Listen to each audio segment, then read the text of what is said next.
Hey, everybody. Are the Liberals in Canada awake or completely asleep at the switch? Do they really know how badly they've screwed this country, the people here? Or are they living this ridiculous life that they're above us all? Well, that seems to be the problem here in Canada with Justin Trudeau and his cronies in government. Hey, everybody, David Solomon back here again with you on the Rant Network. Thank you so much for joining me. I am going about this solo. Yeah, I know. Stuart's still away. It's all good. But this podcast, folks, is all an unedited, unfiltered, uncensored conversations about a wide range variety of topics. And today I'm going to stay away from American politics and I'm going to stay on the Canadian side of things because this is a platform for your opinions where you could share your thoughts, experiences, ideas from a variety of perspectives and honest opinions. And again, this is an opinion base. This is not a media house, but we do fact check, unlike ABC. Wait till Monday. I'll get to that one. We're going to dive into the latest news, pop culture, politics, and so much more in Canada. Sorry, Americans, but I want you to get a feel of how sickening it is in Canada. Sit back, enjoy as I get into this ridiculousness that is Justin Trudeau and his Liberals. So, folks, why am I picking on Justin right now? He's on vacay, right? He deserves a vacation. Not going to go into that one, that he ended up spending so much of our taxpayers' money. But Justin Trudeau and his Liberals have completely disconnected themselves from Canadian reality.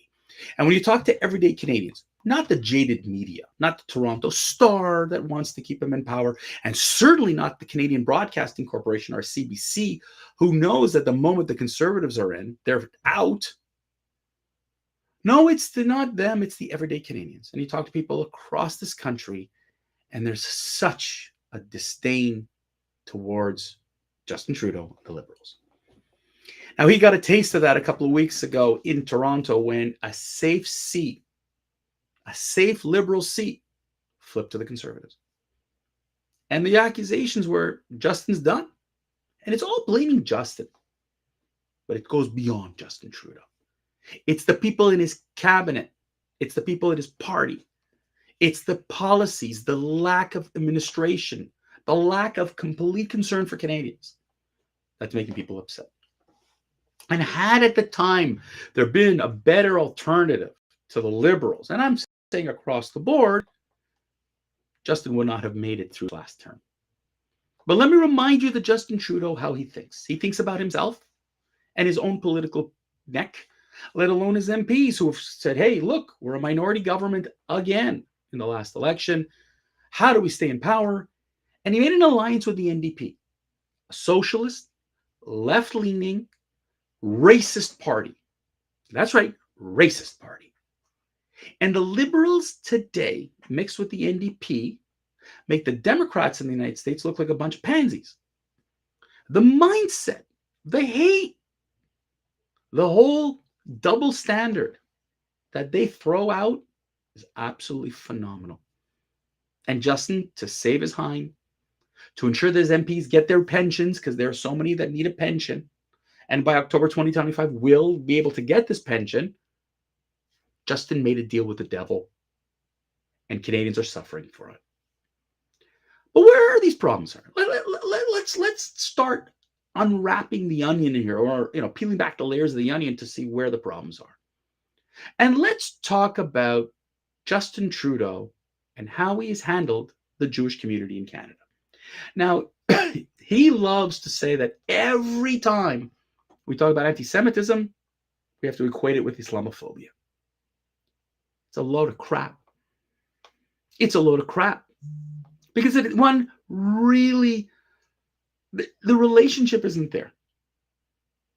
But his party is filled with Arabs and Muslims, and his voting bloc, he realizes, are them. Even though the Jewish community in Canada tended until recently to vote a high percentage for the Liberals, well, the number of Arabs and Muslims today in Canada far blow away the Jewish community. So if the Conservatives have leaned with Israel and the Jewish community, we have to play the other side. We have to, because to prove that we're not pro-Israel, we have to show we're pro-Arab. But we can't be that obvious. So what can we do to not make it that obvious? Well, they didn't do a good job. Policies in Canada, the lack of standing up for anti-Semitism is obvious. And I'll give you a few examples. He recently nominated Anthony Housefather to be the special guy for anti-Semitism. What a waste of a nomination.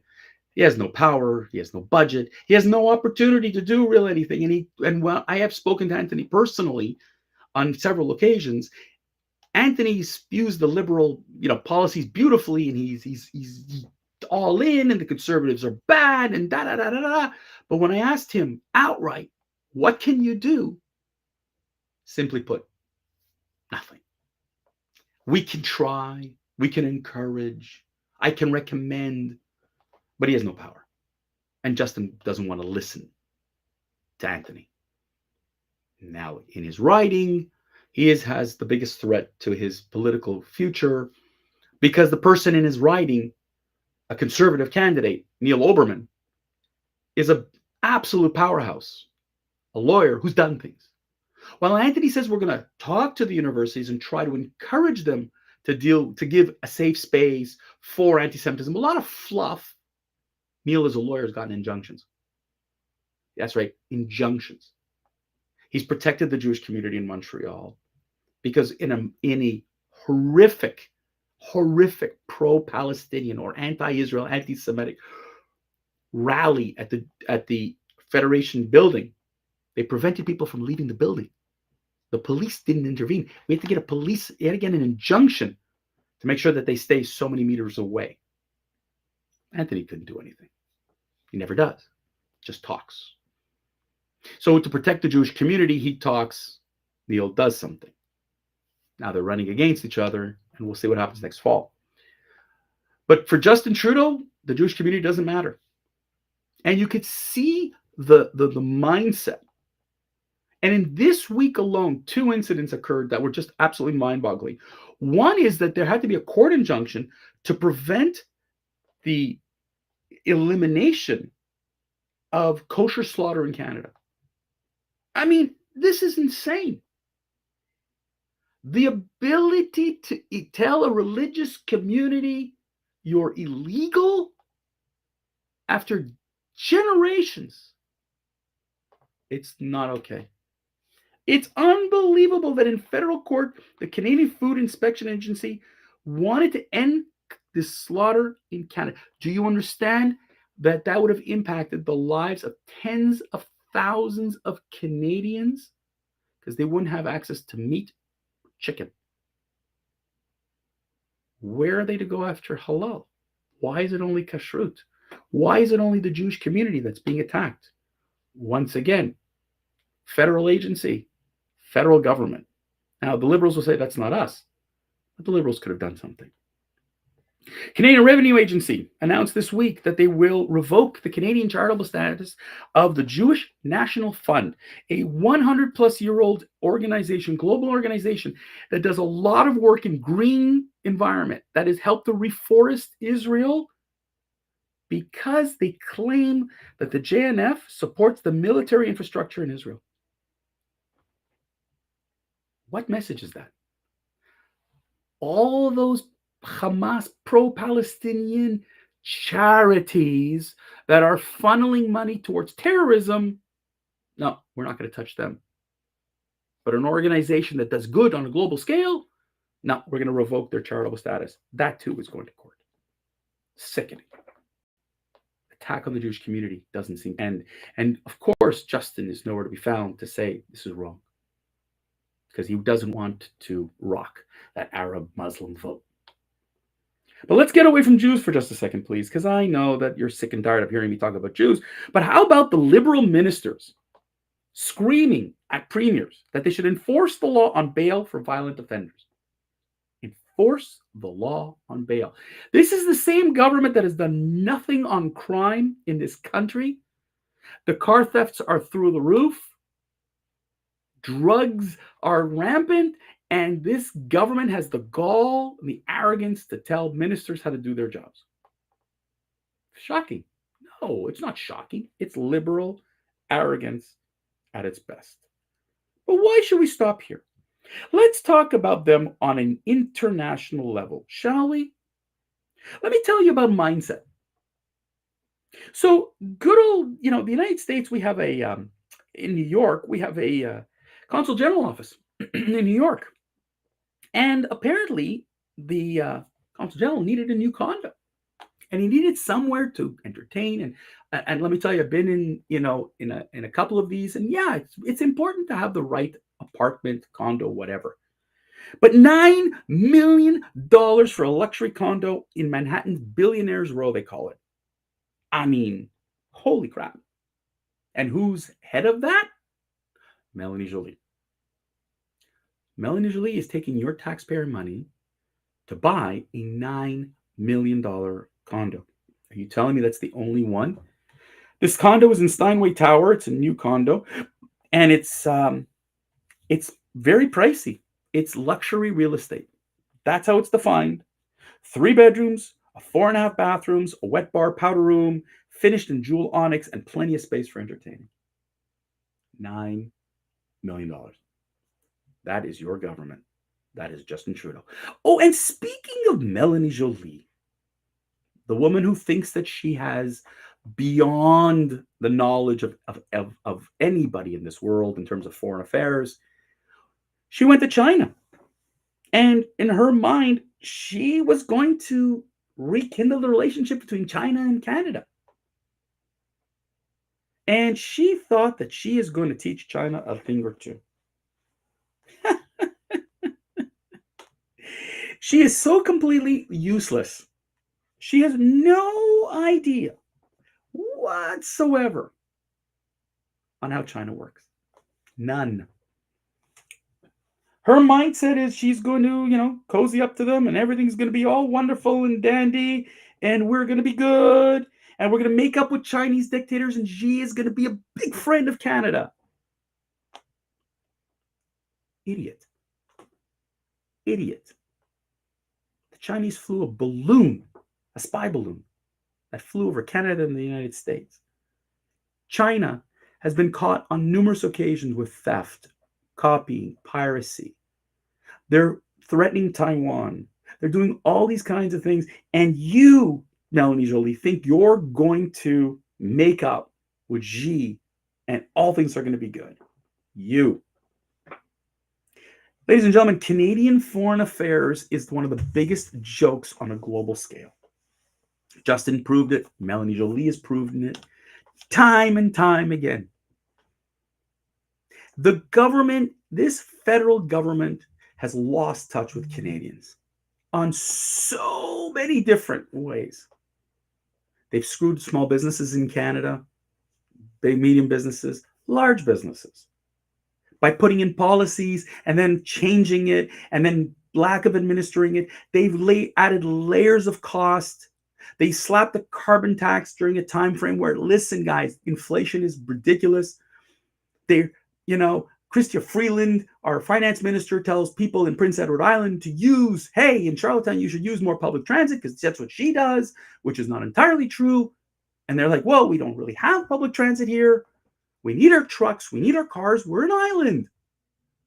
How do we get off the island? Completely disconnected from Canadians. And on a global scale, Canada has lost so much respect on internationally. The Liberals aren't paying attention. The Liberals are not paying attention to what they're doing. But what they are being told is, take a look at what happened in UK. Take a look at what happened in France. And take a look at what's going on now in the United States. In the UK, the Labour Party just beat the crap out of the Conservatives because they screwed up. But they're not looking here to say, did we screw up? They're just saying, we're fine. Others are telling them, look what they did in France in an unbelievable manner. What they're telling is that the left all got together and created one big coalition to beat the Conservatives. They did it. Do it in Canada. So could you imagine a ticket here in Canada next election? Liberals and NDP together fight to make sure that the Conservatives don't win. I mean, here you go again. All about controlling the power. making sure that the conservatives don't win so that you can control more people's lives. And the last one was, hey, we just swapped leaders. Biden stepped down. He's not going to run for 2024. Kamala did. And look at how the numbers, suddenly she's neck and neck with Trump and she's going to win. And, you know, all this excitement and a movement for a Black woman. Maybe we should do the same thing in Canada. And who they're thinking of putting in Liberals is frightening. Folks, the Liberal Party is not paying attention to you and me. The Liberal Party is paying attention to staying on to power. Justin wants to beat his father in the number of years he's been prime minister. He wants to continue to prove to Canadians that he is smarter than you and us. Remember that. He's smarter. He was a drama teacher. And because he was a drama teacher and because he grew up with a silver spoon in his mouth, he wants to stay in power because he knows better than you and us. Folks, I wish the election would be tomorrow, but it isn't. The election is only a year away because Justin wants to hold on to power. But it's time to make their lives miserable. There are by-elections happening. They're time to bring in new candidates. It's time to bring in fresh names and faces. The Liberal Party of today is not the Liberal Party that my father and mother grew up with. They're gone. They're so far to the left, it's not even funny. Okay, this isn't just the name does not really dignify it. They're not the liberals, they're the socialists. Remember that. The name is misguiding you. And only way that they want to win and the only way they think they can win is by convincing you that the other guys, the conservatives, they're racist, anti-gay, anti-abortion, anti-you. It's not even close. So if you have a chance, my suggestion is if you've been a liberal voter for years, maybe it's time to go and listen to what the other parties are saying. I'm welcoming you to go to the NDP and listen to them and hear their psychotic policies, but it's okay. But sit with the conservatives too. Don't buy into the media's, threats to you. Don't get bought into the CBC, who knows that after giving away millions of dollars of bonuses of your taxpayer money to a losing media house, they know what's going to happen soon. Accountability. But go sit and listen to the conservative candidates. Go listen to Pierre Poilievre, whom I've listened to and I've met and spoken to numerous times. Fresh face, fresh voice, fresh ideas, trying to bring Canada back to where she was pre-Justin Trudeau. Because in 9 years, ask yourself, is your life better today? Can your children buy a home? Can you afford, is your business doing okay? Can you afford what you could have afforded even before COVID? If your answers are no, then it's time to listen to somebody else. And it's time to make a change in this goddamn country. On that, I'm going to leave you. Thanks a lot for tuning in for today. It's been a fun week flying solo yet again. Hope you enjoyed this conversation, gained some valuable insight. We're back next Monday, Wednesday, Friday. Hopefully Stu will be back Monday, God willing. And if not here, we'll be back here on Wednesday. Thank you so much. Share us, like us on social. Check us out on therantnetwork.com.